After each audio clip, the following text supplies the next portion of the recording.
Hi guys, this is Crafty Cat. Welcome back to my channel and welcome if you're new. We have another Temu unboxing. I'm not hopeful for this, but let's see. So, what is this, you might ask? Well, let's find out. Let's find out. I was very hopeful for this, but then I did another unboxing just recently and it didn't work. This is a little coat for Barbie. This is a beautiful fur coat, but I bought it to be a house coat. I thought that would make the cutest little house coat. It is $3.22 is what I paid for it. But my problem is I have a Curvy Barbie, and I don't think this is going to fit her. Well, it might. There's an elastic band. So let's get our chubby girl. And she's not even chubby. She's literally just curvy. She has some booty, you know. She's not big at all, like to me. She's not like a fat Barbie. So let's see if I can get this on her. Oh my God. I don't play with dolls. Like I haven't, I'm 61. Obviously I don't play with dolls. But I haven't tried to dress a Barbie in a very long time. It's very annoying. And this girl, she's got like all kinds of joints because she's a made to move Curvy Barbie. So she's very flexible. But one arm is in. And let's see. Let me try to get her dressed off camera. Maybe it's easier. I don't know. Do you guys want to see me struggling with the Barbie? Oh my gosh. Ah! Oh, I think it might fit. Oh, it fits. I can't believe it. Barbie has a nice house coat.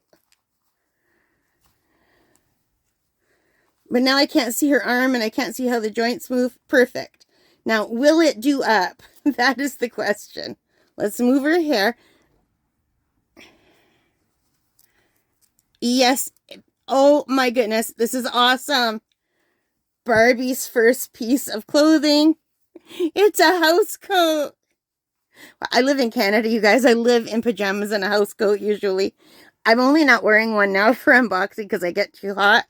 But yeah, I'm always in like a nightgown or just a big t-shirt and some leggings and a house coat. So all I have to do is make her some slippers and she is all cozy. Let's get her hair out. Can put her hair in a big ponytail. She looks like she should have rollers in her hair, right? Some curlers. She should have a nice mug of hot chocolate. Oh well, Barbie, you got a Christmas present. What do you think of that? And yeah. Next I have to make some clothes for the mini babies. But that'll have to wait till after Christmas. But I'm super happy that this fit her for $3.25. And look how cute it looks. And it seems to be really well made. And it's so soft. Barbie has a house coat. It's supposed to be a fur coat. But to me, I see a house coat. What do you guys see? Oh, I'm so happy I found something that fit her. All right. So that is it for this. I hope you liked it. If you did, please give me a teeny tiny Barbie size thumbs up. Hit that like button, the subscribe, the notification bell, all of those good things that help as a channel. And most importantly of all, take care, stay safe, and happy crafting. Bye. Bye. Bye, guys.